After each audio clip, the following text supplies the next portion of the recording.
Hello everyone, स्वागत है आप सभी लोगों का कल्याण इंस्टीट्यूट यूट्यूब चैनल पे। हम आज इस वीडियो के माध्यम से निर्धनता के प्रकारों को जानेंगे कि निर्धनता के कौन कौन से प्रकार है और ये कितने प्रकार है। तो इस तरह से आज की इस वीडियो के अंतर्गत हम निर्धनता के प्रकारों को डिटेल में जानने और समझने का प्रयास करेंगे। तो आप हमारे साथ इस वीडियो में अंत तक जरूर बने रहिएगा और अगर चैनल को अभी तक सब्सक्राइब नहीं किया है तो चैनल को जरूर सब्सक्राइब कर दीजिएगा। तो चलिए निर्धनता के प्रकारों को जानने का प्रयास करते हैं कि कौन कौन से प्रकार है और ये कितने प्रकार है। निर्धनता के प्रकारों को समझने से पहले ये समझ लेते हैं कि निर्धनता होता क्या है। निर्धनता एक ऐसी स्थिति है जो असहाय होती है और जिसमें लोग अपनी न्यूनतम से न्यूनतम आवश्यकताओं को भी पूरा नहीं कर पाते हैं।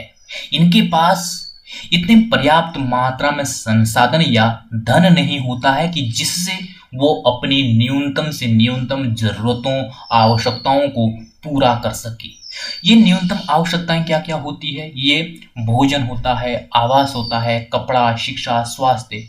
ये जो मूलभूत आवश्यकता है, ये मूलभूत आवश्यकताएं भी जब लोग प्राप्त नहीं कर पाते हैं तो उसे हम निर्धन कहते हैं। तो इस तरह से ये निर्धनता होती है।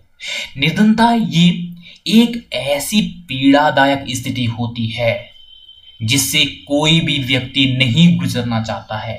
इससे हर एक व्यक्ति बचना चाहता है क्योंकि ये पीड़ादायक होता है और इसके अंतर्गत वे लोग न्यूनतम से न्यूनतम आवश्यकताओं को भी प्राप्त नहीं कर पाते हैं क्योंकि उनके पास पर्याप्त मात्रा में उतने संसाधन या पैसा नहीं होता है। तो इस तरह से ये निर्धनता है।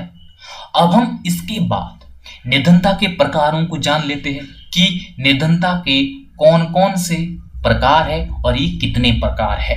निर्धनता के प्रकारों को अनेक रूपों में वर्गीकृत किया जा सकता है, लेकिन सामान्य तो निर्धनता के प्रकारों को 5 रूपों में वर्गीकृत किया जा सकता है। यहाँ पे हम निर्धनता के 5 प्रकारों को समझेंगे, बड़ी ही डिटेल में समझेंगे, एक एक करके समझेंगे। तो सबसे पहले हम यहाँ पे इस चार्ट के माध्यम से आपको समझाने का प्रयास करेंगे कि किस तरह से इस चार्ट के माध्यम से आप बड़ी ही सरलता से आप निर्धनता के प्रकारों को मेरे साथ समझ सकेंगे। सबसे पहले है ये निर्धनता रेखा। जो ये निर्धनता रेखा है, इस निर्धनता रेखा के माध्यम से ये इंगित किया गया है कि कौन लोग निर्धनता रेखा से ऊपर अपना जीवन यापन कर रही है और कौन लोग निर्धनता रेखा से नीचे अपना जीवन यापन करते हैं। जो ये निर्धनता रेखा है, ये एक तरह से निर्धनता को मापने की एक विधि है और इसके अंतर्गत 2 तरह की विधियां होती है जिसमें कि आय विधि और उपभोग या कैलोरी विधि। ये 2 विधियां हैं। इन दोनों विधियों के माध्यम से हम निर्धनता को मापते हैं और ये जानते हैं कि किस तरह से कौन लोग वास्तव में निर्धन है। निर्धनता रेखा के बारे में हमने अलग से एक डिटेल में वीडियो में हमने समझा है। अगर आपने उस वीडियो को नहीं देखा है तो आप उस वीडियो को भी जरूर देख लीजिएगा। जो ये निर्धनता रेखा है, निर्धनता रेखा के माध्यम से ये पहचान की जाती है कि वास्तव में कौन लोग निर्धन है, कौन लोग निर्धन नहीं है। तो यहाँ पे इस स्लाइड में भी जो ये निर्धनता रेखा है, निर्धनता रेखा के माध्यम से ये इंगित किया गया है। और यहाँ पे निर्धनता के प्रकार है जिसमें कि सबसे पहला प्रकार है सदैव निर्धनता, और दूसरा है सामान्य निर्धनता, और तीसरा है चक्रीय निर्धनता, और चौथा है अनियमित निर्धनता, और पांचवा है कभी भी निर्धन नहीं या गैर निर्धन। तो इस तरह से ये 5 प्रकार है। अब हम इन 5 प्रकारों को समझ लेते हैं। जो सबसे पहला प्रकार है वो है सदैव निर्धन। सदैव निर्धनता वे लोग होते हैं जो कभी भी अपनी न्यूनतम आवश्यकताओं को पूरा नहीं कर पाते हैं। इनके पास कभी भी पैसा इतना पर्याप्त मात्रा में नहीं होता है जिससे कि ये लोग अपनी न्यूनतम से न्यूनतम जरूरतों को, आवश्यकताओं को पूरा कर सके। तो इसी तरह से यहाँ पे इस चित्र में ये दिखाया गया है कि किस तरह से जो ये निर्धनता रेखा है, निर्धनता रेखा से नीचे ये लोग हर समय अपना जीवन यापन करते हैं। ये सदैव हर समय ये लोग निर्धन होते हैं। इनके पास कभी भी पर्याप्त मात्रा में धन नहीं होता है जिससे कि ये लोग अपनी न्यूनतम से न्यूनतम आवश्यकताओं को भी पूरा कर सके। तो इस तरह से ये सदैव निर्धनता है। और अब है दूसरा सामान्य निर्धन।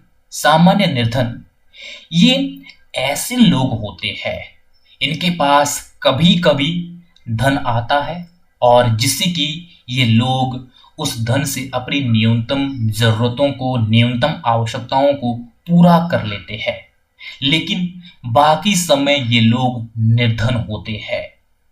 ये छोटा सा समय इनके पास ऐसा होता है जब ये लोग अपनी जरूरतों को पूरा कर लेते हैं। जिस तरह से इस चित्र के माध्यम से दिखाया गया है कि जो ये समय है, इस समय ही इनके पास पर्याप्त मात्रा में धन है जिससे कि ये लोग अपनी जरूरतों को पूरा कर रहे हैं। तो यहाँ पे ये समय इनका निर्धनता रेखा से ऊपर व्यतीत हो रहा है, लेकिन बाकी समय निर्धनता रेखा से नीचे व्यतीत हो रहा है। इसके अंतर्गत अनियमित श्रमिक आते हैं जिनको कभी कभी काम मिलता है, बाकी समय इनको काम नहीं मिलता है, तो वे लोग सामान्य निर्धनता के अंतर्गत आते हैं। जो यहाँ पे ये सदैव निर्धनता है और सामान्य निर्धनता है, इन दोनों को हम दीर्घकालिक निर्धनता कहते हैं। ये चिरकालिक है, ये गलत टाइप हुआ है, ये दीर्घकालिक निर्धनता है। दीर्घकालिक निर्धनता यानी कि जो अधिकांश समय निर्धनता रेखा से नीचे अपना जीवन व्यतीत करते हैं, ये लंबे समय अपना जीवन निर्धनता रेखा से नीचे व्यतीत करते हैं, जिसमें कि सदैव निर्धनता और सामान्य निर्धनता है। और तीसरा प्रकार है चक्रीय निर्धनता। चक्रीय निर्धनता यानी कि इसके अंतर्गत वे लोग होते हैं जिन्हें एक वर्ष के कुछ महीने काम मिलता है और कुछ महीने काम नहीं मिलता है। और ये चक्रीय निर्धनता इस रूप में होती है कि एक समय तो इनको काम मिला और दूसरे समय इनको काम नहीं मिला, फिर वापस में कुछ महीने इनको काम मिला है और फिर वापस वो कुछ महीने वो बेरोजगार होते हैं। तो इस तरह से ये चक्र निरंतर चलता रहता है, कुछ महीने काम मिला और कुछ महीने काम नहीं मिला। तो ये जो चक्रीय निर्धनता है ये कृषि क्षेत्र में देखी जाती है। किस तरह से? जो कृषिगत जो श्रमिक है उन्हें कृषि क्षेत्र में जब फसलों की बुआई होती है, निराई गुड़ाई कटाई होती है, तो उस समय तो इन्हें काम मिलता है, लेकिन जब बुआई नहीं हो रही है, निराई गुड़ाई कटाई नहीं हो रही है किसी महीने, तो उस समय इनको काम नहीं मिलता है। तो इस तरह से ये चक्रीय निर्धनता होती है जो कृषि क्षेत्र में अधिकतर देखी जाती है। जैसा कि इस चित्र के माध्यम से दिखाया गया है कि कुछ समय इनका निर्धनता रेखा से ऊपर गुजर रहा है, कुछ समय नीचे, कुछ समय ऊपर, किस समय नीचे। तो इस तरह से ये चक्रीय प्रक्रिया निरंतर चलती रहती है। और अगला प्रकार है अनियमित निर्धनता। अनियमित निर्धनता यानी कि इसके अंतर्गत वे लोग होते हैं जिनके पास अधिकांश समय बहुत अधिक मात्रा में पैसा होता है, संसाधन होते हैं, लेकिन कभी कभी इनका भाग्य साथ नहीं देता है।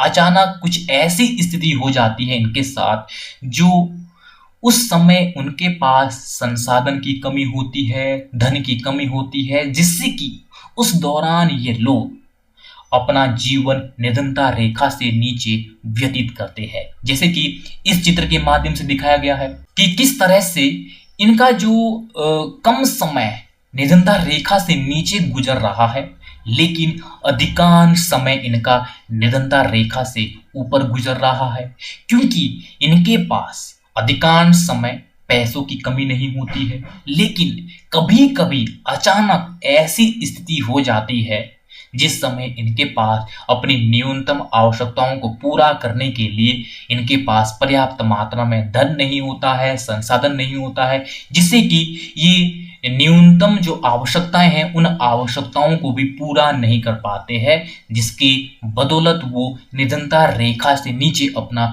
जीवन व्यतीत करते हैं। और जो यहाँ पे चक्रीय निर्धनता है और अनियमित निर्धनता है, इसे हम अल्पकालिक निर्धनता कहते हैं। ये अल्पकालिक निर्धनता यानी कि ये इन लोगों के पास अल्पकाल होता है जिस समय ये लोग निर्धनता रेखा से नीचे अपना जीवन व्यतीत करते हैं, और अधिकांश समय ये लोग निर्धनता रेखा से ऊपर अपना जीवन व्यतीत करते हैं। तो इस तरह से ये चक्रीय निर्धनता और अनियमित निर्धनता को हम अल्पकालिक निर्धनता कहते हैं। और पांचवा प्रकार है कभी भी निर्धन नहीं। कभी भी निर्धन नहीं यानी कि ये लोग वे होते हैं जिनके पास पर्याप्त मात्रा में संसाधन होते हैं, पर्याप्त मात्रा में धन होता है। इनके पास कभी भी धन की कमी नहीं होती है। इनके पास इतना धन होता है कि जो न्यूनतम आवश्यकताएं हैं उसके बारे में तो ये सोचते ही नहीं है, क्योंकि इनके पास वो समस्याएं आती ही नहीं है कि किस तरह से हम अपनी न्यूनतम आवश्यकताओं को पूरा करें। ये वो सोचते ही नहीं है, क्योंकि इनकी जो नीड्स है वो इससे कहीं ज्यादा ऊपर है। इसकी नीड यहां तक सीमित नहीं है कि जो न्यूनतम आवश्यकताओं को हमने पूरा करना है। इनके पास पर्याप्त मात्रा में धन होता है, कभी भी धन की कमी नहीं होती है। तो इन लोगों को हम गैर निर्धन लोग कहते हैं। इनके पास इतनी अधिक मात्रा में धन होता है कि इनके पास न्यूनतम आवश्यकताओं जैसी समस्याएं इनके पास कभी भी नहीं आती है। जैसा कि इस चित्र के माध्यम से दिखाया गया है कि इन लोगों का संपूर्ण जीवन, संपूर्ण समय निर्धनता रेखा से ऊपर ही गुजरता है। निर्धनता रेखा के आसपास भी ये नहीं आते हैं। निर्धनता रेखा से नीचे तो बात छोड़ दीजिएगा, क्योंकि इनके पास धन और संसाधनों की कमी होती ही नहीं है, और इन लोगों को हम गैर निर्धन कहते हैं। तो इस तरह से ये निर्धनता के 5 प्रकार है, जिसमें कि सदैव निर्धन है, सामान्य निर्धन है, चक्रीय निर्धन है, अनियमित निर्धन है और गैर निर्धन है। तो इस तरह से ये 5 प्रकार है। इन पांचों प्रकारों को हमने एक एक करके समझा है, बड़े ही डिटेल में समझा है।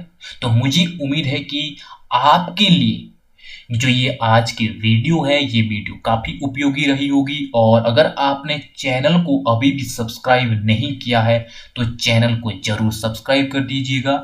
और अगर आपने अंत तक देख लिया है तो आप डेफिनेट सब्सक्राइब तो करेंगे ही, हमें सपोर्ट करेंगे। और मुझे दीजिएगा इजाज़त, और आप सभी लोग का बहुत बहुत शुक्रिया।